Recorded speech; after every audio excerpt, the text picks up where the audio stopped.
몸이 다시 사는 것과 영원히 살 것을 나는 믿네. 예수 이름으로. 아멘. 이것이 우리의 고백입니다. 주님,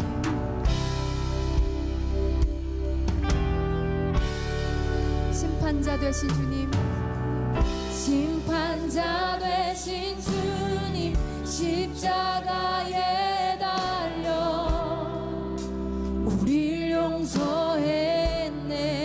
아멘. 죽은 자 가운데서 영광으로 사셔 보좌에 앉았네. 하늘에 계신 아버지, 독생자 구주 예수, 성령 하나님 믿으며 삼위일체 믿네. 몸이 다시 사는 것과 영원히 살 것을 나는 믿네. 예수 이름. 하늘에 계신 아버지, 하늘에 계신 아버지, 독생자 구주 예수. 아멘. 성령 하나님 우리는 삼위일체 믿네. 몸이 다시 사는 것과 영원히 살 것을 나는 믿네. 예수 이름으로. 난 믿네. 난 믿네. 예수. 난 믿네. 주의 부활. 믿음으로 고백하기 원합니다. 난 믿네. 예수 그리스도는 주. 아멘. 난 믿네. 난 믿네. 예수. 난 믿네. 주의 부활. 난 믿네. 예수 그리스도는 주. 아멘. 내 믿음의 고백을 손을 들며 주 앞에 나아갑시다.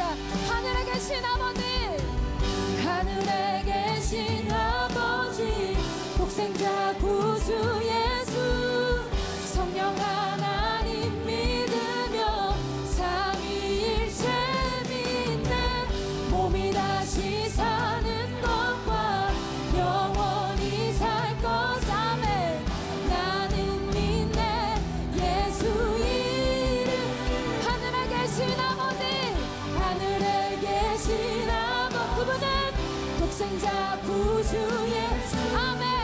성령 하나님 믿으며 삼위.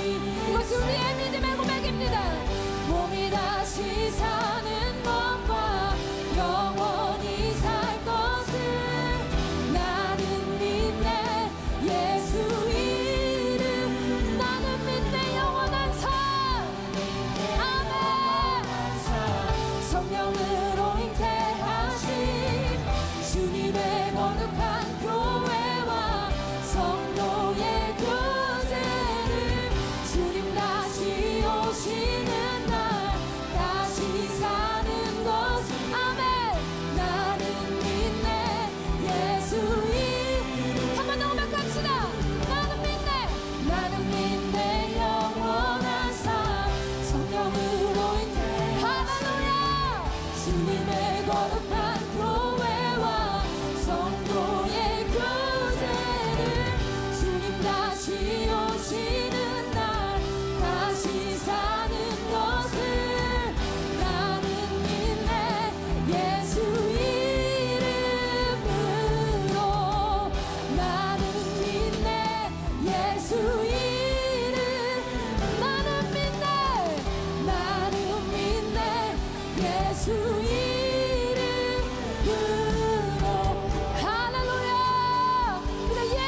여러분 예수님 믿으시죠?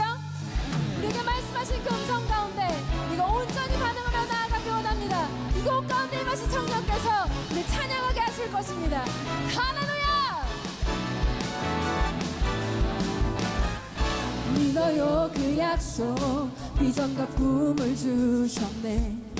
주의 성령 흘러넘치리라, 주의 권능 보리라. 아멘.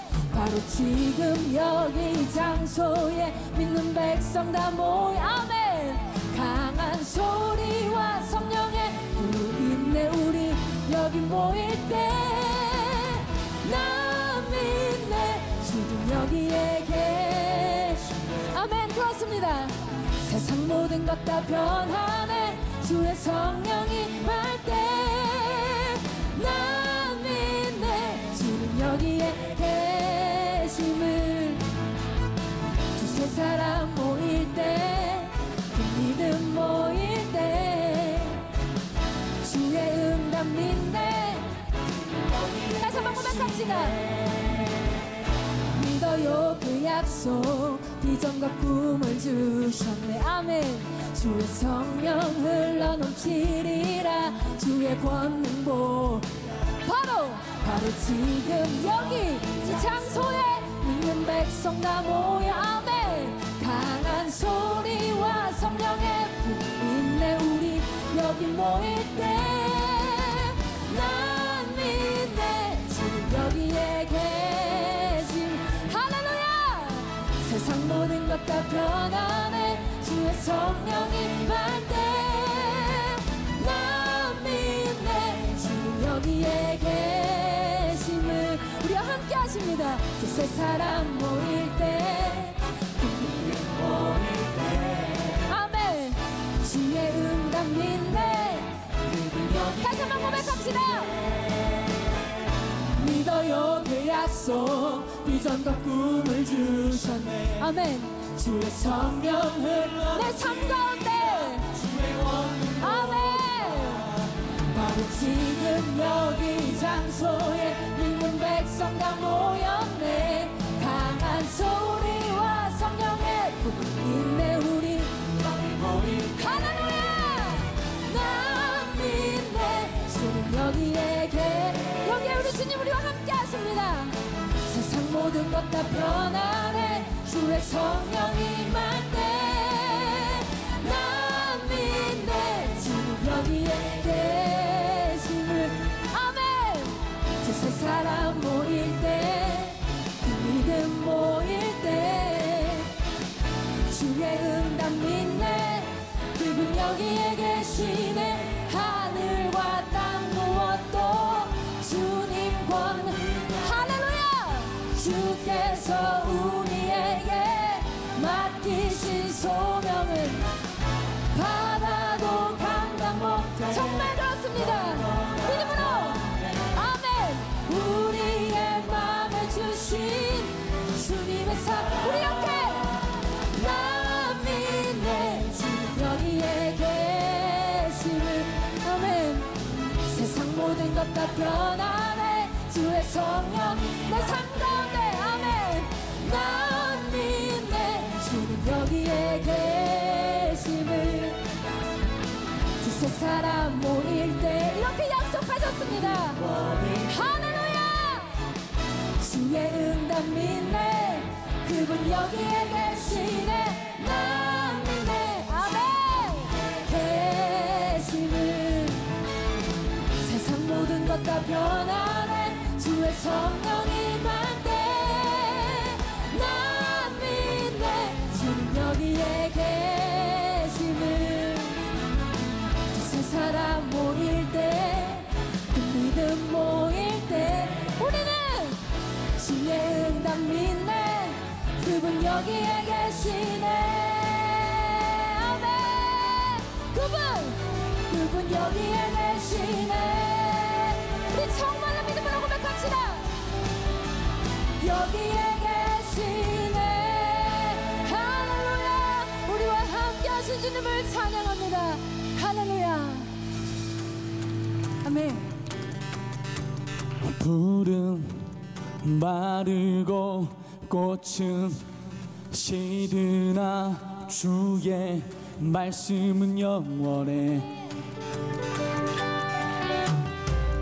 풀은 마르고 꽃은 시드나 주의 말씀은 영원해. 우리 한 번 더 고백할까요? 풀은 마르고 꽃은 시드나 주의 말씀은 영원해. 풀은 마르고 꽃은 시드나 꽃은 시드나 주의 말씀은 영원해. 주의 말씀을 믿는 자, 주의 말씀을 믿는 자, 그의 구원을 얻으리. 주의 말씀을 행하는 자, 그의 능력을 보게 되리라. 주의 말씀은 영원해. 주의 말씀은 영원해. 주의 말씀은 영원해.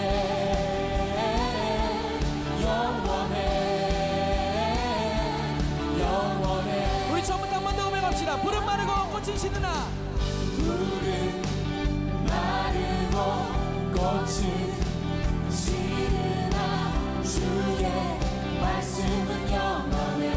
풀은 마르고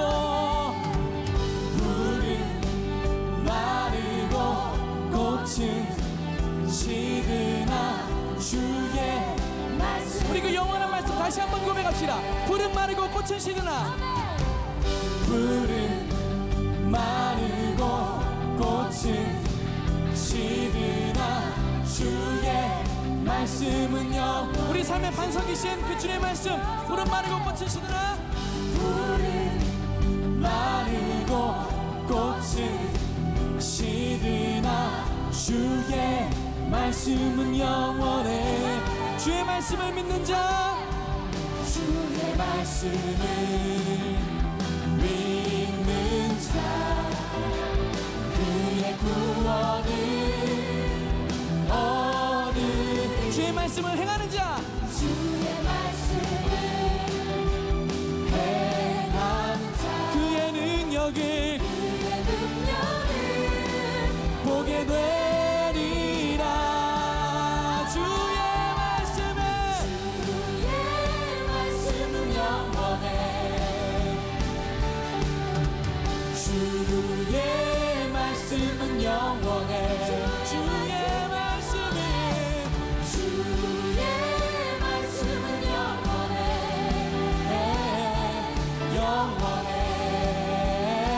우리 다시 한번 고백합시다.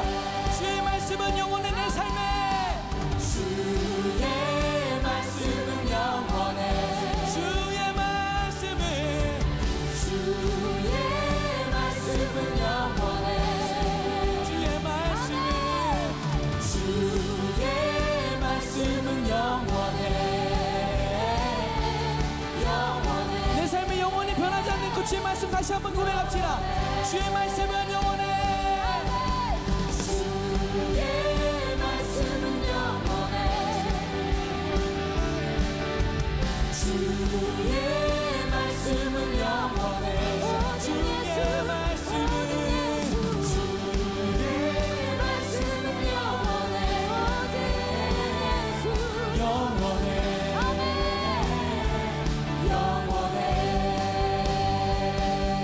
아멘. 오늘도 내 삶에 신실하게 임하신 그 주의 말씀 앞에서 우리 감사한 찬양으로 박수를 영광의 박수 올립시다. 할렐루야.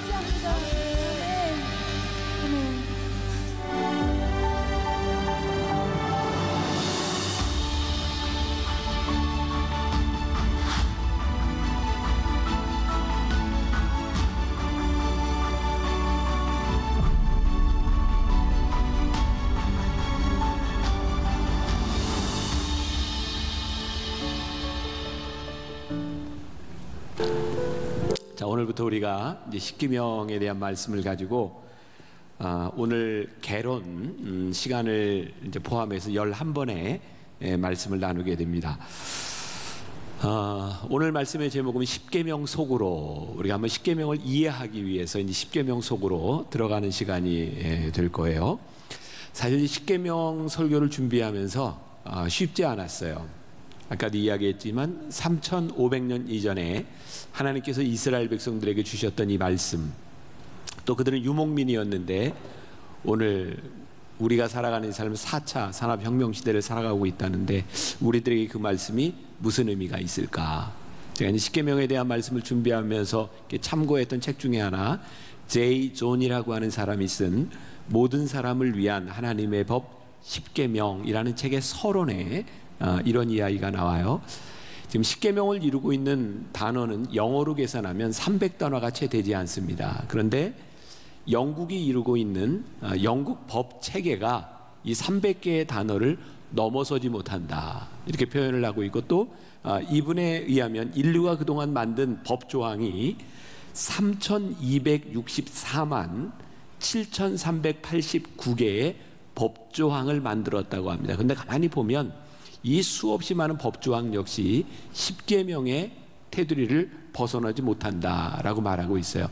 제이 존은 이 십계명에 대한 이 책을 쓰면서 크리스찬들에게 설문을 조사하게 되었는데, 놀라운 사실을 발견한 건 크리스찬 중에 자신 있게 십계명을 2개 이상 되는 사람이 별로 없었다는 겁니다.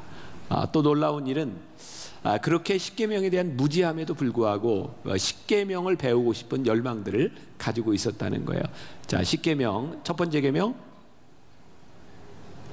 두 번째 계명, 이 반응 내가 기대했던 거예요. 이렇게 모른다는 거죠. 굉장히 중요한데, 그래서 오늘부터 여러분들과 함께 십계명을 우리들이 배워가게 될 터인데, 제가 어렸을 때 이제 돌아가신 김우영 목사님의 원로 목사님께서 십계명을 외우는 방법을 알려주셨던 적이 있어요. 이렇게 알려주셨어요. 신우이 안부 살간도 증탐. 여러분 십계명을 다 외운다. 신우이 안부. 그래서 이렇게 가르쳐 주셨어요. 신우이 안부를 한번 묻고 살간도 증탐. 그러면 이게 십계명이다. 자, 이런 게 될 것 같아요. 신우이 안부 보세요. 띄워주세요. 신 뭘까요? 나 외에 다른 신을 두지 말아라. 우상을 만들지 말아라. 내 하나님 여호와의 이름을 망령되이 일컫지 말아라. 안식일을 기억하여 거룩하게 지키라. 이 4계명은 하나님과 관계된 계명이고, 나머지 6개 신우이 안부 살간도 증탐, 이건 인간들에게 관계된 거죠. 내 부모를 공경해라. 살인하지 말라. 간음하지 말라. 도적질하지 말라. 내 이웃에 대하여 거짓 증거하지 말라. 내 이웃의 집을 탐내지 말라. 신우이 안부 살간도 증탐. 한번 따라해 봅시다. 시작. 신우이 안부 살간도 증탐. 여러분들은 10개를 다 외웠습니다. 네. 이런 교회 없어요. 이렇게 그냥 하루에 십계명을 다 외우게 해주는. 자, 근데 우리들에게 중요한 것은 이것을 외우는 것이 아니라 이것이 우리들에게 어떤 의미를 가지고 있느냐는 것이죠. 제이 존이 그의 책에서 또 이런 이야기를 합니다. 우리는 자유의 이름으로 십계명을 던져버렸으나 그 대가로 우리는 자유를 잃었다. 요즘처럼 우리 인간의 인권에 대해서 개인 자유에 대해서 이야기하는 시대는 없었던 것 같아요. 그래서 우리는 우리를 얽매는, 또 인권을 침해한다는 이름으로, 제가 이 말씀을 준비하면서 특히 이제 간음에 대한 부분이나 이런 부분에 대해서는 말씀을 준비하는 게 참 어렵더라고요. 그 미국 사람들의 통계에 의하면 십계명 중에 딱 하나만 뺀다면 뭐가 빠졌으면 좋겠는가? 간음하지 말라. 이건 십계명이 없었으면 좋겠다. 이렇게 이야기를 한다고 하죠. 쉽지 않았어요. 그런데 분명한 것은 우리가 우리의 자유의 이름으로 버렸던 십계명을 통하여 우리는 결코 자유하지 못하다는 거예요. 우리는 자유를 추구했지만 그 자유가 우리를 얼마나 속박하고 있는가. 이전 같으면 뭐 이제 형무소에서나 이렇게 볼 수 있었던 내부를 비치는 CCTV가 이제 우리 모두를 비치고 있어요. 우리는 어디 가도 자유하지 못합니다. 여러분들 이 예배당을 나가는 순간 지금 이것도 다 영상에 찍히고 있고요. 나가는 로비에서부터 교회에서도 나가는 뭐 자동차에서부터 모든 것들이 여러분들을 찍고 있어요. 우리는 더 이상 자유로운 세상이 아니라 누군가의 감시를 받고 누군가를 감시해야 되는 그런 세상 가운데서 살고 있는 것도 분명한 것 같아요. 여러분들에게 묻겠습니다. 잘 대답하세요. 십계명은 하나님께서 우리들에게 주시는 말씀의 상징인가요? 아니면 십계명은 하나님의 말씀인가요? 상징이라고 생각한다면 우리들이 여러 가지로 해석할 수 있지만 그것이 하나님의 말씀이라면 그 말씀은 우리들이 믿고 행하라고 우리들에게 주신 것입니다. 저는 이 십계명을 준비하면서 참 어려운 말씀인데 그것이 하나님의 말씀이기 때문에 우리들이 어떻게 이 말씀을 지켜야 하는가, 이 말씀을 어떻게 따라 살아가야 되는가, 이것이 우리들에게 큰 도전이 되어야 될 것이고 그렇게 될 것이라고 저는 믿고 말씀을 준비하고 있어요. 제가 읽었던 책인데 유석경 씨라고 아마 작년인가 재작년에 암으로 세상을 떠난 분이 있어요. 당신은 하나님을 오해하고 있습니다 라는 책에서 이렇게 쓰고 있습니다. 제가 좀 읽어드릴게요. 한 부자 청년이 찾아와 영생을 얻는 법을 예수님께 물었을 때 예수님은 그냥 대답하지 않으셨다. 그를 보시고 사랑하사 말씀하셨다. 나 역시 당신을 사랑하는 마음으로 이 말씀을 전해주고 싶다. 이런 말씀이었어요.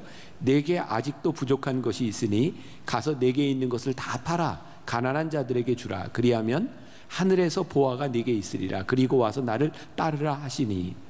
그런데 이 구절이 진짜 자신의 전 재산의 처분을 의미하는 것이 아니라고 말씀하는 분들이 있다. 그가 100% 하나님을 섬기지 않고 돈을 우상으로 섬겼기 때문에 그 마음속 우상을 제거해야 된다는 뜻이라고 해석한다. 예수님은 분명히 다 팔라고 말씀하셨다. 그런데 그런 사실이 그런 뜻이 아닐 거라는 근거는 어디에서 나온 것일까? 성경은 다 진리인데 말이다. 나는 유석경 씨가 하는 말이, 나는 목사님들이 왜 그렇게 설교하는지 안다. 자신도 다 팔 자신이 없기 때문이다. 그리고 정말 팔라고 설교하면 교인이 다 떠나버릴 것 같기 때문이다. 그러니 성경은 있는 그대로 해석해야 한다. 우리가 성경에 대한 해석에 대해서 고민을 하는 것들이 있습니다. 고민하는 이유는 그 말씀을 그대로 받아들이기 참 힘든 경우입니다. 그래서 우리는 굉장히 이성적이고 합리적이고 우리들의 삶에 적용 가능하도록 성경을 해석하려고 노력을 많이 합니다. 그래서 여러 가지 해석들이 분분하게 되는 거죠. 근데 성경에 흐르는 맥을 보면 우리들에게 분명히 말씀하고 있는 것이 있는데, 하나님은 우리가 그리스도 안에서, 예수님 안에서, 하나님 안에서 풍성한 삶을 누리고 있는데, 우리가 풍성한 삶을 누리지 못하는 이유는 우리들이 그 말씀대로 살지 못하기 때문이라고 우리들에게 말씀하고 있어요. 우리들이 참 지키기 어려운데, 말씀대로 살아가기 어려운데, 사실은 그 지키기 어려운 말씀을 통하여 하나님은 우리들에게 풍성한 삶을 약속하고 계시다는 거죠. 자, 그러면 이 십계명, 우리들에게 너무나 힘든 이 말씀을 우리들이 왜, 어떻게 우리들이 받아들이고 지켜야 되는가, 이제 이것들을 우리들이 이제 배워나가게 될 거예요. 오늘 말씀 2절을 보세요. 2절. 자, 우리 같이 한번 읽어봅시다. 시작. 나는 너를 애굽 땅 종되었던 집에서 인도하여 낸 내 하나님 여호와니라. 자, 우리 한 문장은 주어와 서술어만 있으면 문장이 되죠. 이 문장을 가장 조금 더 띄워주세요. 가장 짧게 표현한다면 어떤 말이 될까요? 나는 너를 쭉 중간에 빼도 나는 너의 하나님 여호와니라. 이건 문장이 되죠. 중간에 있는 것은 뭔가를 서술하고 있어요. 나는 내 하나님이다. 그런데 어떤 하나님이에요? 너를 종되었던 애굽 땅에서 인도하여 낸 하나님이다. 근데 여기에서 굉장히 중요한 단어를 저는 이 말씀을 준비하다가 탁 눈에 띄게 되는데, 그게 뭐냐면 내라는 말입니다. 하나님께서 이 말 됐어요. 이제 하나님께서 이 말씀을 주셨는데 누구에게 주셨어요? 너에게 주셨다. 내 하나님이다 라고 말씀합니다. 우리는 하나님을 굉장히 이렇게 비인격적으로 세시는, 사실은 객관화하려고 하는 경향이 있는 것 같아요. 왜냐하면 그렇게 객관화시키면 그 말씀이 나에게 직접적으로 연관이 없기 때문입니다. 근데 성경은 끊임없이 우리들에게 말씀하죠. 나는 너의 하나님, 내 하나님, 나는 너에게 말씀한다고 이야기하고 있어요. 그러니까 십계명을 여러분들이 오늘부터 공부하게 되는데, 이 말씀이 바로 나에게 인격적으로 다가오는 말씀으로 우리들이 받아들일 때 이 말씀의 역사를 우리들이 경험하게 될 거예요. 여러분들이 십계명에 대해서 그런 마음을 가지고 시작을 해야 되는 거예요. 자, 말씀을 준비하면서 제가 보았던 책 중에 하나님을 알아가는 시작입니다라고 하는 묵상의 글을 쓴 서승동 목사님의 글인데요. 좀 읽어줄게요. 들어보세요. 어느 날 아내가 집에 도착할 시간이 되었는데도 오지 않았습니다. 버스 정류장에서 막차 시간이 될 때까지 기다려봤지만 소용이 없었습니다. 기다리다 지쳐서 잠을 청하는데 잠도 오지 않았습니다. 기도해야 되겠다고 겨우 일어났을 때 하나님이 말씀하셨습니다. 내가 아내를 기다리냐? 네, 주님. 졸리냐? 아니요, 제가 지금 잠을 잘 수 있겠습니까? 그러자 주님이 말씀하셨습니다. 그런데 너는 나를 기다릴 때 왜 그렇게 잠을 잘 자냐? 그 순간 생각지 못한 영적 진리를 발견했습니다. 주님을 기다릴 때는 왜 졸리는 걸까? 그것은 주님을 사모하지 않았기 때문입니다. 내가 주님의 임재에 대한 기대감이 없었기 때문입니다. 우리는 하나님을 믿는다고 하나님의 말씀을 대하면서 우리는 비인격화해서 객관화해서 그것이 나의 일이 아닌 것처럼 생각하기 때문에 하나님의 말씀이 우리들 속에 강력하게 들어오지 못할 때가 많은 것 같아요. 오늘 우리는 예배를 드리고 있는데 여러 회중들 틈에 쌓여 우리들이 드리는 이 예배가 오늘 여기에서 선포되는 말씀이 나를 향해 비수처럼 꽂히는 말씀이 된다면 이 말씀을 듣는 우리의 자세, 우리는 굉장히 달라질 수 있을 것 같아요. 우리는 이 말씀을 우리들이 배우게 될 십계명에 대한 말씀을 우리들이 인격적으로 받아들일 수 있는가? 자, 오늘 이제 죄송한데 여러분들한테 오늘 말씀이 좀 딱딱해요. 오늘 이제 서론적인 말씀이기 때문에 좀 딱딱하지만 이 딱딱한 과정을 지나가야 돼요. 이제 다음 주부터는 우리들이 구체적으로 한 말씀 한 말씀을 보면서 그것이 어떻게 적용되고 어떻게 결단할까를 우리들이 배우겠지만 오늘은 이제 서론적인 말씀이기 때문에 여러분들이 힘들지만 정신을 차리고 졸지 말고 잘 들어야 되는 거예요.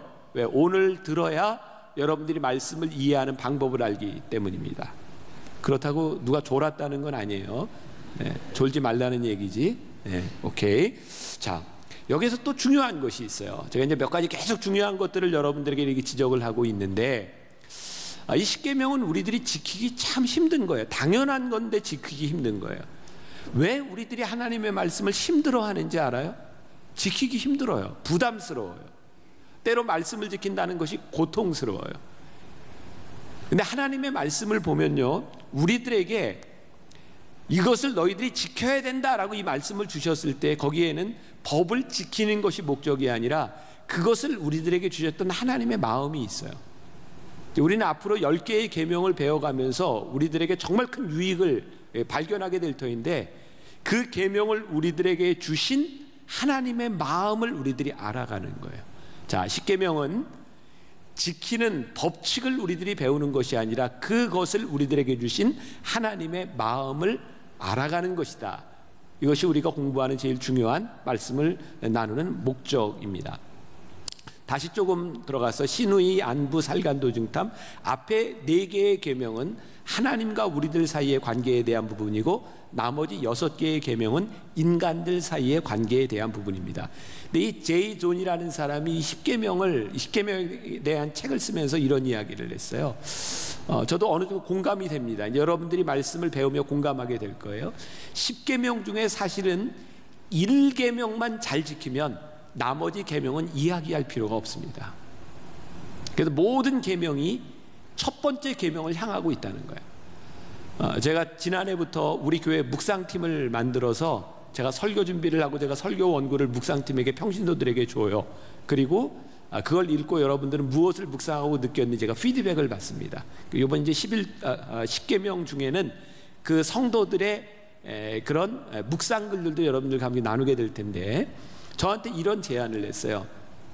이 제이 존의 글을 같이 보면서 10계명이 1계명을 향해 이렇게 가고 있다면 목사님 1계명부터 우리들이 말씀을 나눌 것이 아니라 한번 마지막부터 10계명부터 해서 핵심으로 이렇게 지금 가는 그런 방법을 해보면 어떻겠습니까? 제가 좋은 방법이라고 생각했어요. 그래서 다음 주부터 10계명부터 시작을 해서 거슬러 올라갑니다. 근데 그렇게 말씀을 이렇게 준비하다 보니까 우리 이제 주일이 이제 5월이 되면 절기가 있잖아요. 어린이 주일도 있고 이제 어버이 주일도 있고. 근데 7번째 계명이 어린이 주일에 걸리는 거예요. 7번째 계명이 간음하지 말라거든요. 어린이 주일에 이 설교를 하기가 참 힘들더라고요. 그래서 순서도 좀 바꿨어요. 근데 중요한 건 이 모든 계명들이 1계명을 향해 이렇게 집중해서 이제 올라가고 있습니다. 자, 여러 가지 포인트 중에 우리 하나님의 마음을 알자고 하는 것과 1계명의 핵심을 향해 우리들이 계명을 공부해 가고 있다. 자, 그리고 또 하나 중요한 것, 저는 여러분들에게 이 10계명을 이렇게 말씀으로 나누면서 어떤 논쟁거리를 제공하려고 하지 않아요. 중요한 포인트입니다. 우리는 이 계명을 가지고 옳으냐 그르냐 지키냐 마느냐 논쟁을 하려고 하는 것이 아니라 어떻게 우리들이 이것을 지켜야 할지, 그것이 하나님의 말씀이기 때문에 어떻게 지켜야 할지를 고민할 것이지 이것을 가지고 논쟁하려고 하지는 않아요. 지금 미국에 제일 영향력 있는 목사 한 사람을 꼽으라 그러면 아마 미국 사람들 중에 예외 없이 이 사람을 꼽을 거예요. 팀 켈러 목사님을 꼽습니다. 팀 켈러 목사님이 쓴 내가 만든 신에 보면 우상에 대한 정의를 이렇게 내리고 있어요. 내 마음속에서 절실하게 원하는 것, 그것이 우상이다. 여러분들 지금 마음속에 여러분들이 절실하게 말하는 것, 그래서 그것이 여러분들의 삶의 소원이 되어버릴 때 그것이 우상이다 라고 말합니다. 예를 들자면 목회자에게 있어서 이런 거죠. 목회를 하면서 이런 꿈을 꿉니다. 이왕 내가 목회를 하니 내가 목회를 잘하고 싶고, 잘한다고 하는 그런 증거는 교회 성장과 부흥이라고 하는 것을 통해 나타날 수 있다. 나는 열심히 목회하겠다, 교회를 성장하고 부흥시키겠다. 이게 죄인가요? 아니에요. 어쩌면 굉장히 자연스러운 일일 것 같아요. 그런데 문제는 내가 이렇게 목회를 한다고 하는 것을 통해서 성장을 시키겠다라고 하는 것이 내 마음의 소원이 되어버리는 순간 그 성장과 부흥을 위하여 하나님이 가려지는 거예요. 내가 성장과 부흥이라고 하는 것을 위해서 하나님을 내가 툴로 사용해요. 그것은 우상이다 라고 말하고 있는 거예요. 여기 젊은 세대 여러분들이 앞으로 살아갈 여러분들이 사업을 하든 뭐든 여러분들의 인생 가운데 이런 성공을 꿈꾸죠. 여러분들에게 성공의 욕망이 있다는 것은 절대로 죄가 아니에요. 근데 문제는 뭔지 알아요? 그 성공의 욕망이 하나님을 가리우기 시작할 때 그것이 우상이다 라고 말씀하고 있는 거예요. 그래서 우리들의 삶에 무언가를 결단해야 되는 순간들이 있어요. 여러분들의 인생에 여러분들이 가지고 있는 여러분들의 가치 가운데 그게 성공이든 진급이든 결혼이든 무엇이든 여러분들이 무언가를 결정해야 되는 그 순간에 우리는 진정한 하나님과의 만남이 시작되고 우리들의 신앙을 점검하게 됩니다. 이 10가지 계명들은 우리들에게 우리들의 삶에서 구체적으로 직면해야 될 일들에 대하여 무엇이 진정성이 있는 것을 우리들에게 증명하도록 하게 만들어요. 자, 제가 한 가지 성경의 예를 들면 아브라함의 이야기예요. 그러면 아브라함은 하나님께서 큰 꿈과 비전을 주셨어요. 내가 너로 하여금 큰 민족을 이루고 열국의 아비가 되게 하겠다. 그래서 아브라함은 하나님이 주신 꿈을 가지고 살아가는데 그 꿈이 잘 이루어지지 않죠. 일단 열국의 아버지가 되기 위해서는 아들이 있어야 되는데 아들이 없는 거예요. 근데 하나님께서 아브라함에게 그 꿈을 이루도록 아들을 주셨죠. 아들의 이름이 뭐였죠? 이삭이었어요. 이삭. 몰라서 대답을 안 하는 거예요. 말이 말 같지 않은 대답을 하는 거예요. 아브라함의 아들이 누구라고? 이삭. 네. 우리 청년들은 꼭 반말을 해야 대답을 한다는 거, 이게 참 미스테리예요. 이삭이지? 네, 이삭이에요. 네. 이삭을 주셨어요. 아브라함이 이삭을 사랑했을까요? 안 사랑했을까요? 사랑했어요. 아버지가 아들을 사랑하는 것이 잘못됐나요? 아니에요. 너무나 귀한 아들이었고 그 아들을 너무너무 사랑했어요. 근데 하나님이 보시기에 아들을 사랑하는 그 아브라함의 사랑이 애정으로 끝난 것이 아니라 그 아들에 대한 숭배로 보인 거예요. 그의 인생에서 가장 중요한 건 아들이 중요하지 않다거나 사랑하는 것이 잘못된 것이 아니라 그의 우선순위가 그의 가장 중요한 것이 아들에 대한 숭배로 보이기 시작하자 하나님은 아브라함에게 굉장히 어려운 그의 인생에 중요한 결단을 요구하십니다. 하나님은 선택을 요구한 것이 아니라 결단을 요구하셨어요. 그래서 창세기 22장 5절에 보면 이에 아브라함이 종들에게 이르되 너희는 나귀와 함께 여기서 기다리라. 내가 아이와 함께 저기 가서 예배하고 우리가 너희에게로 돌아오리라 하고. 자, 하나님께서 아브라함에게 아들을 바치라고 이야기를 하셨는데 이제 아브라함이 다행스럽게도 그가 결단을 하기 위해서 하나님의 말씀을 듣고 이제 아이를 데리고 어디로 가요? 저기 하나님께서 예배하신 산 모리아 산으로 가는 거예요. 근데 여기에서 아브라함이 종들에게 이르되 너희는 나귀와 함께 여기서 기다려라. 이제 모리아 산으로 내가 아이와 함께, 아이가 누구죠? 이삭이에요. 아이와 함께 저기 가서 예배하고 그 다음에 우리가 너희에게로 돌아오리라 그래요. 이 말씀 굉장히 이상한 거예요. 아브라함이 지금 아들을 데리고 뭐 하러 가요? 하나님이 명령하신 대로 아들을 잡아서 제물로 드리려고 가는데 종들에게 뭐라고 얘기해요? 내가 지금 저 아이와 함께 가서 우리가 함께 너희에게로 돌아오리라 그래요.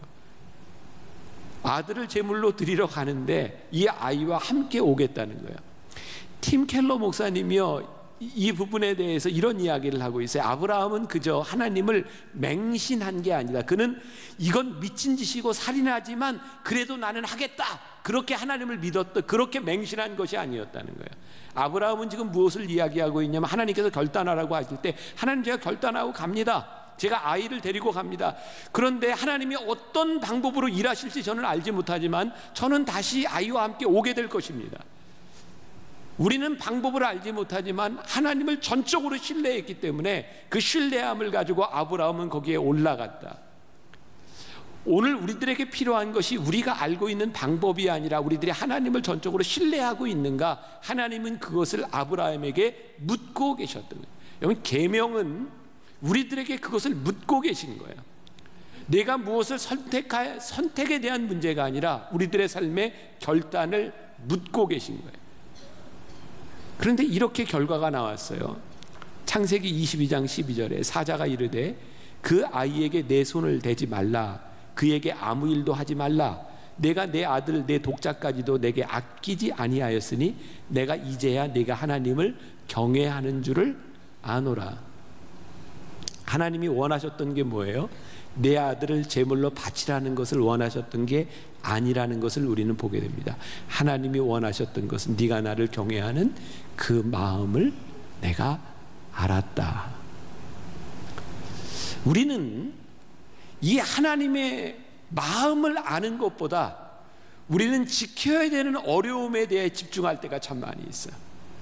하나님이 우리들에게 주시는 그 어려운 부담들, 여러분들 계명을 지키고 하나님의 말씀대로 살아간다는 것이 결코 쉬운 일이 아닙니다. 때때로 우리들이 내놓아야 될, 우리들이 희생해야 될, 헌신해야 될 일들이 얼마든지 있습니다. 근데 하나님은 우리의 헌신을 원하시는 게 아니에요. 우리를 향한 하나님의 마음을 너희가 알기를 원하시는 거예요. 자, 이것을 우리들이 어떻게 설명할 수 있을까? 한 가지 예를 든다면 우리가 성경에서 오늘 말씀의 이제 주제가 될 것 같아요. 여러분들 마리아와 마르다의 이야기를 알 거예요. 알죠? 마리아와 마르다 들어봤죠? 네, 누가복음 10장 38절부터 42절까지의 마리아와 마르다에 대한 이야기가 있어요. 자, 오늘 이제 말씀의 결론으로 갑니다. 네, 조금만 정신을 차리면 결론을 가요. 자, 교독을 해야 될 것 같아. 내가 먼저 한 절 읽고 여러분들이 한 절 읽고. 자, 제가 먼저 읽습니다. 그들이 길 갈 때에 예수께서 한 마을에 들어가심에 마르다라 이름하는 한 여자가 자기 집으로 영접하더라.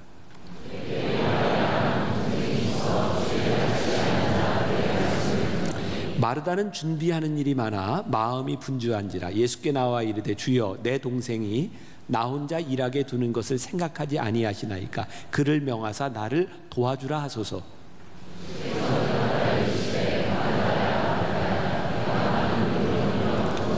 우리 같이 읽습니다. 몇 가지만 하든지 혹은 한 가지만이라도 족하니라. 마리아는 이 좋은 편을 택하였으니 빼앗기지 아니하리라 하시니라. 자, 여러분들이 물론 이 이야기를 알겠지만 혹시라도 모르는 사람을 위해서 제가 조금 이제 그냥 풀어갈게요.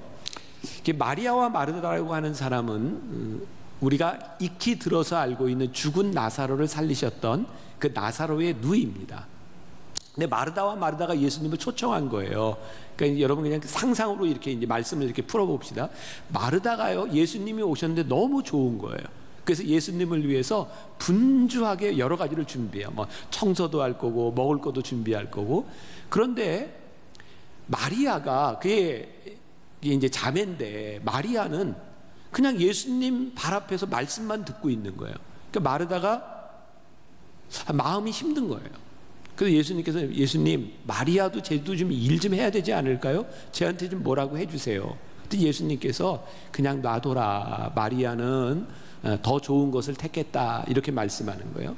근데 이 말씀에 대해서 우리가 이제 그동안 많이 들어왔던 거예요. 뭐냐면 우리 교회에는 마르다와 같은 사람도 있고 마리아와 같은 사람도 있다는 거예요. 어떤 사람은 열심히 봉사하고 어떤 사람은 말씀을 열심히 듣는 거죠. 근데 교회 안에서 이것에 대한 갈등들이 참 많아요. 그래서 그런 책도 누가 썼어요. 마르다의 마음으로 마리아의 영성 갖기. 그러니까 우리들에게서 이 섬김이라고 하는 것과 말씀을 듣는 것, 이런 것에 대한 갈등들이 참 많은 거죠. 근데 예수님께서 우리는 그동안 이렇게 배웠어요. 마리아를 칭찬하셨고 마르다를 좀 질책하신 것처럼 이렇게 우리는 배워왔단 말이에요. 근데 마르다가 예수님을 위하여 많은 일로 분주했다라고 했는데, 이게 많은 일로 분주했다라고 하는 말이 우리가 헬라어에서 많이 듣는 디아코니아, 디아코노스 이런 말이에요. 디아코니아라고 하는 말은 섬김이라는 말입니다. 이 말은 굉장히 긍정적인 단어예요. 마르다가 많은 일로 분주했다라고 하는 것은 나쁜 의미로 여기서 쓰여지지 않고 그가 예수님을 위하여 봉사하는 마음을 가지고 있었다, 이런 의미예요. 예수님께서 이 마르다를 부르시는데 2번 부르세요. 마르다야, 마르다야 이렇게 불렀거든요. 우리는 또 이 말을 예수님께서 마르다를 좀 혼내시면서 마리아처럼 그냥 네가 말씀을 들어라 이렇게 생각하면서 마르다야, 마르다야 혼냈다고 생각을 할 수도 있는데, 그 당시 유대의 풍습에 의하면 이 유대 남자가 한 여인을 마르다야, 마르다야 라고 불렀을 때는 굉장히 이렇게 친근감 있는 표현입니다. 그러니까 마르다야, 마르다야 이렇게 불렀던 거죠. 그죠? 느끼했어요? 친근했어요? 예수님께서 마르다를 그렇게 부르셨던 거예요. 그러니까 여기서는 굉장히 부정적인 의미로 쓰여진 게 아닙니다. 그런데 예수님께서 이렇게 말씀하시는 거예요. 마르다야, 내가 너를 혼내거나 너에게 질책하는 것이 아니라 네가 참 귀한 일을 했는데 마리아는 더 좋은 일을 선택했구나. 그러니까 예수님께서 무엇을 말씀하고 싶으셨냐면, 마르다가 예수님을 섬기는 그 일이 쉽지 않은데 예수님을 섬기면서 예수님과 뭔가를 참 잘하고 싶은데, 예수님이 진짜 원하시는 건 예수님이 받으시는 섬김보다 네가 나를 그렇게 섬긴다고 하면 나와 함께 내 마음을 나누었으면 좋겠구나. 그리고 참 놀라운 일은요, 마르다는 이렇게 아름다운 헌신을 하고 있었고 마리아는 예수님의 발끝에서 예수님의 말씀을 듣고 있었는데, 여러분 이 동일한 이야기가요, 요한복음에 나오는 요한복음 12장에 마르다와 마리아가 예수님을 초청한 잔치 자리에서 예수님의 발 앞에 예수님의 머리에 향유 옥합을 깨었던 여인이 마리아였나요? 마르다였나요? 마리아였어요. 예수님의 발치에서 예수님의 마음을 알고 예수님의 말씀을 들었던 마리아는 가장 귀한 향유 옥합을 깹니다. 예수님은 이렇게 말씀하시죠. 이것은 나의 죽음을, 나의 장사 지냄을 예비한 것이다. 너희들이 이 여인을 기념하여 너희들이 알아야 한다라고 말씀합니다. 자, 보세요. 이제 분명해지는 게 있어요. 우리가 어떤 헌신을 하고 우리들이 하나님의 말씀을 지키고 살아가는 것이 참 중요한데, 그것이 때때로 버겁고 힘들다는 말이에요. 그래서 우리는 하나님의 말씀을 지키기 위해서, 말씀대로 살아가기 위해서 불평을 할 때도 있어요. 너무 힘들어요. 근데 어떤 때 그런 불평이 나오는가? 하나님의 마음이 우리들에게 보이지 않을 때 우리들이 지키는 일들과 우리들이 하고 있는 이 많은 일들이 우리들에게 너무너무 버겁게 느껴지는 거예요. 자, 다시 교정. 그러면 우리들이 주님의 마음을 안다고 우리들이 헌신하고 말씀대로 살아가는 것이 버겁지 않을까요? 힘들지 않을까요? 아니에요. 하나님의 마음을 알지 못하고 하는 우리들의 헌신과 우리들의 지킴, 규율을 지키는 것들은 우리를 탈진하게 만들고 우리를 지치게 만드는 것으로 끝나지만, 주님의 마음을 아는 자들이 하는 헌신과 우리들의 지킴은 우리를 하나님의 마음을 알게 함으로 인하여 우리를 성장시켜줘요. 이제 어제 우리 이제 토요 예배 이제 처음 드렸는데 정말 생각보다 많은 1000여 명의 우리 교인들이 함께 모여서 뜨겁게 기도하고 찬양하고 하는 시간을 가졌어요. 저희 장인 장모님이 다른 교회 장로님인데 토요 예배를 드리니까 이제 어제 오셨어요. 제가 예배를 드리는데 우리 장인 장모님하고 제 아내가 이렇게 같이 앉아 있는 모습이 보이더라고요. 저는 여기에 앉아 있어도 여러분들이 다 보이는 거 알죠? 예, 누가 조는지 다 알아요. 아무도 안 졸아요. 네, 오늘 굉장히 중요한 말씀이에요. 제가 연애할 때가 이제 30년 전인데, 연애할 때면 늘 우리 집사람이 저녁 때만 되면 바로 집을 들어가야 되는 거예요. 그게 왜 그러냐 그랬더니 통금 시간이 7시래. 7시, 저녁 7시. 아니 그때 대학원 다닐 때 이게 말이 돼요? 말이 안 되잖아. 이건 말이 안 되는 거야. 그래서 그때는 띠를 메고 이거는 투쟁을 해야 되는 거야. 이게 인권을 보장하라. 이게 아무리 내가 딸이지만 이게 7시가 말이 되냐. 인권을 보장해야 되는 거 아니에요? 만일 딸을 염려하는 아버지의 마음을 전혀 알지 못하고 그 마음이 없는데 7시까지 들어와라 라고 하는 것은 인권에 대한 문제일 거예요. 이것은 탄압에 대한 문제일 거예요. 근데 더 중요한 게 있는 거죠. 그 딸을 염려하는 아버지의 마음이 있는 거예요. 제가 설교하다가 종종 여러분들의 그런 표현을 쓸 때가 있었어요. 여러분들이 이 말씀을 듣다가 여러분들의 마음이 불편해졌으면 좋겠습니다. 때때로 제가 설교를 하면서 우리 교인들을, 우리 청년들을 질책하는 그런 말을 하기도 해요. 때때로는 너무 강하게 여러분 이렇게 이건 아니지 않습니까? 이렇게 살면 안 되는 것 아닙니까? 사실 우리는 이곳에 왔을 때 이 세상이 얼마나 험하고 이 세상이 얼마나 힘든데 여기 와서 위로받고 싶은데 내가 평안을 얻고 싶은데 아니 여기까지 와서 혼나야 되고 여기까지 와서 이렇게 시리어스한 말씀을 들어야 되고 여기까지 와서 이런 말을 들어야 되는 거예요. 그럼에도 불구하고 그 말씀을 듣는 여러분들의 마음 가운데 그것이 이렇게 바더가 되고 목사님 왜 저래? 이러로 끝나는 것이 아니라 그 말씀이 우리를 힘들게 하지만 그 말씀을 받아들일 수 있는 이유가 있다면 난 딱 한 가지라고 생각해요.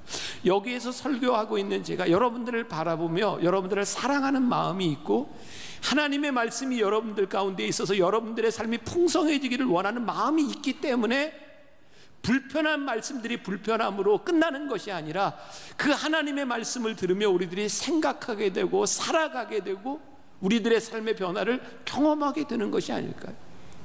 십계명을 바라보면 우리들이 그동안 잘못 생각했던 것, 우리들의 신앙의 큰 오류 가운데 하나는 하나님께서 우리들에게 무언가를 하지 말라라고 하는 말씀들이 하나님의 마음이 보이지 않는 그냥 규제로 보이고 그것으로 끝나버릴 때 우리는 하나님의 말씀대로 살아가는 것도 버겁고 하나님의 말씀이 우리를 너무 힘들게 하는 거예요.